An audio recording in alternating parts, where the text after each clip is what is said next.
Hello, welcome back to the channel.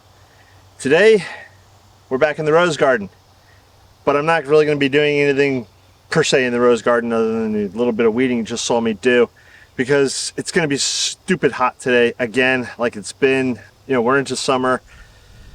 The temperatures get up into the mid to high 90s, and then, oh, hello, come here. Oh, boy, come here. Sophie wanted to say hello. Hello.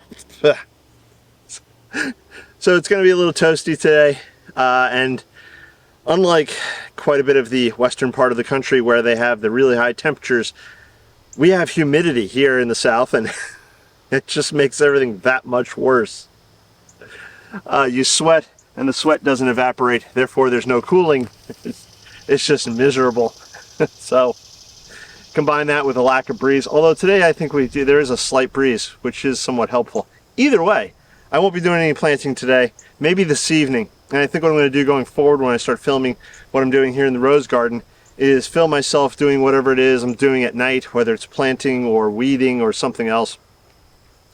And then I'll combine that into videos down the line. But today we're going to be talking about deer repellents, because sorry, I'm laughing because my wife is standing off camera and her hat just blew off. So what we're talking about today is deer repellent, and I've been using quite a few of them trying to find a good product or combination of products to help repel the deer from my rose garden, because the genius that I am decided to make a rose garden in a heavy deer infested area. Now, the deer were here long before me, and they have every right to be here, and I don't want to shoo off the deer or hurt. I do want to shoo off the deer, but I don't want to hurt the deer. I just want the deer not to eat my roses. Or my daylilies, or any of my vegetables. And so what I've been trying is a series of products over the last few years, and today I'm going to tell you what works for me and what doesn't work for me. Now, this is not a scientific review at all. This is just my observations and how these things work for me. If you go to Amazon or any place where you buy deer repellents, you may see reviews raving about some of these products and how great they are. I think that some products work well in certain situations and other products don't work well in other situations. Let me stop prattling and start talking about some of these products.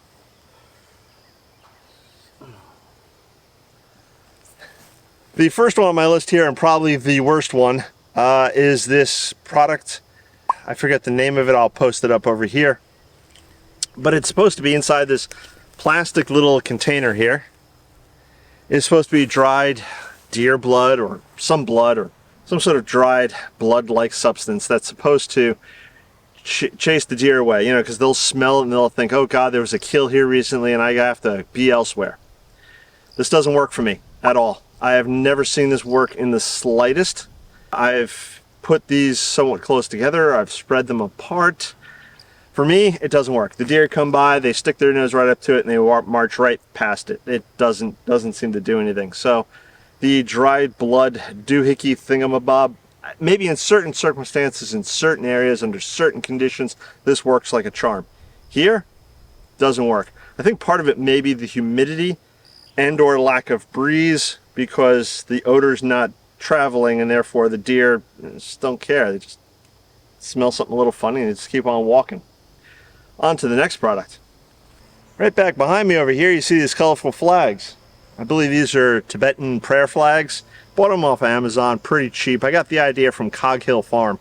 If you guys don't already follow Cog Hill Farm, pretty interesting people. They're doing a whole homesteading thing.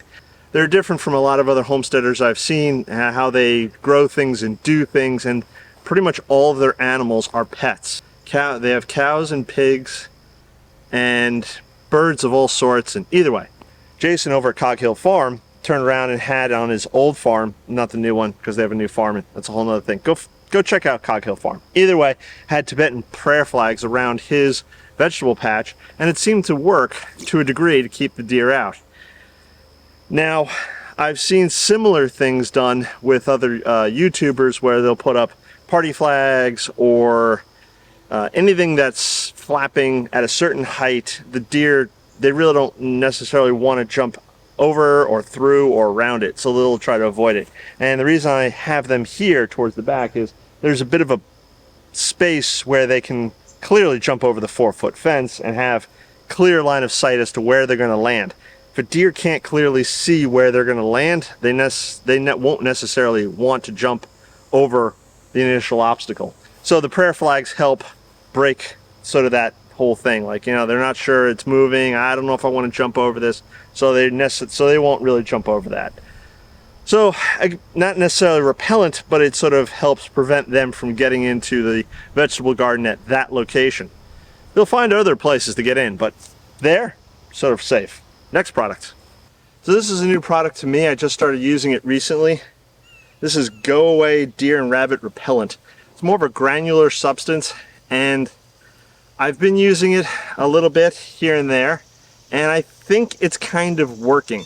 It's hard to necessarily tell because in one of my experiments, I put it inside the bed of the sweet potatoes. Well, the deer came and ate the sweet potatoes. But that's not necessarily fair to this product, because what had happened hours after I put this product down, we had a torrential downpour. So it weakens and lessens and dissolves the product. Therefore, the deer aren't necessarily bothered or affected by it. But I have reapplied this in certain areas, and it seems to have worked. Made with, we got whole egg solids in here, white pepper, cloves, garlic. So it's a fairly natural product, it seems. So I'm guessing, and don't quote me on this, but I think it's fairly safe to use around pets. Of course, if your pet starts eating this en masse, then, well, they're going to get sick. But so it seems to be working for me. If you guys have used this product or any of the products I talk about today, please let me know below in the comments. If there's something that I haven't touched on or haven't discussed that you've used, please again let me know what that product is below in the comments, because I may find it useful, or somebody else watching this video may find it useful. I mean, I think there's like 5 to 6 of you who actually consistently watch my videos, which I thank you for. So it's very good. But so we can all learn from each other, right? So on to the next product, deer spray. This just happens to be Deer Stopper deer repellent, and this one seems to work pretty well. I've used a couple other brands, and they all seem to work pretty well. Now, let me say that none of these products are bulletproof. They all have their weaknesses. Like I mentioned just a second ago with the granules, the heavy torrential downpours will basically dissolve the granules and weaken the product, and then the product is ineffective. Same thing I would say goes for any of the sprays that you might use. Again, this one just happens to be Deer Stopper. I got it on sale on Amazon. I think it was on Amazon Prime Day. It stinks when you put it in, which is fine. If it keeps the deer away, I'm okay with it. Do I lose the fragrance of a flowering rose? Sure, but I'd rather see the rose than not see the rose or the leaves on the rose bush, or the rose bush itself. Funny enough, the deer won't eat the stems. I guess that's because of all the thorns. But they'll take every single leaf off somehow. It's absolutely amazing creatures. So deer spray. If there's a torrential downpour, as soon as it ends, if I can, then the very next day I will go out and spray. We're supposed to have a dry period now from now until I think Monday or Tuesday next week, maybe even longer. Who knows how the weather's going to go. I will apply this at least every couple of days. I've seen the deer around here. There's quite a few deer. There's a buck around here who lately has been very brave, testing the boundaries, getting close to everything. But so far, staying away from the rose garden, which at this point is fairly unprotected. And I'll talk more about that in a second. And the product that right now is keeping that buck away from all of the plants so far. But deer spray, again, I spray the plants every couple of days, and so far so good. It always seems to work. Now the deer have kind of figured out though that if there's a heavy downpour, well, there's no longer those horrible repellent smells and they will feast while it's downpouring. They don't care that it's raining. They're not seeking shelter. They're just out here grazing on everything that they possibly can. Let's talk about the last product that I use, which is arguably the most effective. So this right here is a motion activated sprinkler. I have it set to the maximum distance, I have it set to the maximum sensitivity, and I have it set to fire off at nighttime, which is why I'm not getting soaked right now. This is probably the most effective tool that I've used. You can get, this one's by Orbit, I think. None of these videos are sponsored, by the way. None of these products are sponsored. But this product here, I have strapped to this fence post right here. And when the deer come within, it's about 30 to 40 feet, it goes off. And it shoos the deer away. It has a pretty wide arc of motion that you could see. I could be standing far off over there and the damn thing goes off. So fairly effective. It's a short burst. It makes some noise. It shoos the deer away. Last night I actually witnessed it for the first time. I was outside with Sophie. She was doing her business and I heard the sprinkler go off and I moved the flashlight over and sure enough, there's the buck running out of the yard because he, didn't want to get wet or the noise spooked him. Now I have to move this from this location soon. I might get a pole or something and stick it here in front of the privet hedge because the privet hedge is growing up and I've already had to prune it back once because these all move, set off the motion sprinkler. Plus you can see the sunflowers competing for space. So I'll probably put some sort of pole in the ground and then mount that onto the pole ahead of these privet bushes. It's not aesthetically pleasing. It's not perfect. It can only cover so much distance, and I think the deer who normally are around here, they've kind of figured out where they can go in relation to the sprinkler. They know it's here, and they know if they stand a certain distance away, it won't go off. So they don't come closer than that, but they also know that they can get in on the edge of the rose garden because it doesn't cover that area. Not a perfect product, but probably one of the most effective so far, physically scaring the deer away without harming them. So that's about it today. As you can see, the rose garden still has some weeds that I have to deal with. I have to finish weeding. There's a large patch of grass right here off to the side. And believe it or not, once upon a time, all of that was just weeds that I had piled up over here. And what happened was they just basically took root and started growing. That's what happens. So now I have to rip all that out, but I have to get it out of here. I have to finish putting compost into the space, and I have to turn around and put down mulch to help control the weeds. I have mulched towards the front over here, and for the most part, it's weed free. There's an occasional weed, but I've been trying to pick that up. Unfortunately, I also still have to deal with the walkway and what's underneath and behind the privet hedges. It's going to be a lot of work, but I'm going to make a concerted effort to try to get that done between now and the fall with other things going on. But last year, I really ignored this space because I was concentrating on the flower garden and it just totally got out of control. I've regained some of that control and I am moving forward with the climbing rows we finally got into the ground. I built the wonky tower that it's going to grow up, and I plan on expanding out towards the entrance to the rose garden. By this fall, I have at least three. Earth Angel. I have at least 3 Earth Angel roses that I'm going to be planting over here as well.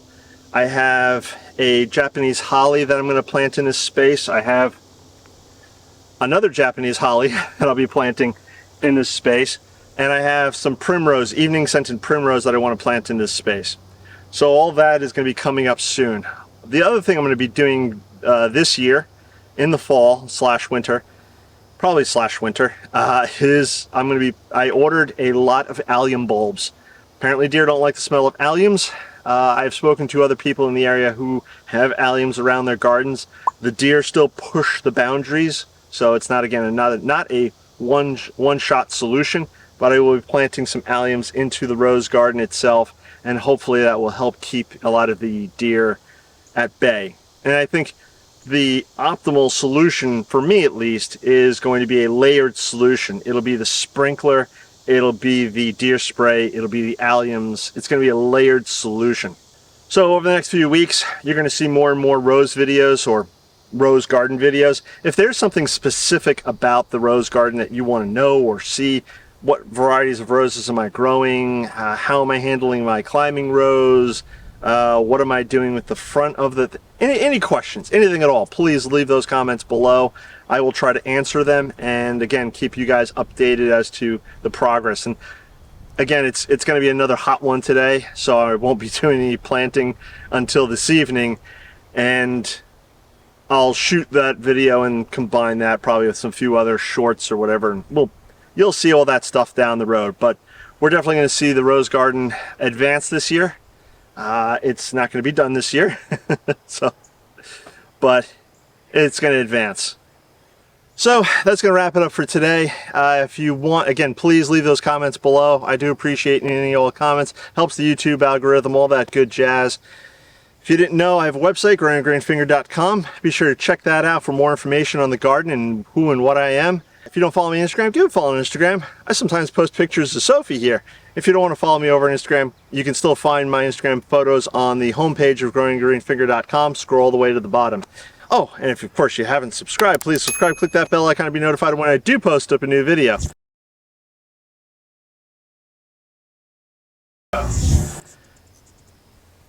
Sorry, 2 hummingbirds just went flying by at like Mach 5. So fast, Sophie didn't even notice. It's hot. We're going inside. I'm going to catch you on the next one. Bye-bye.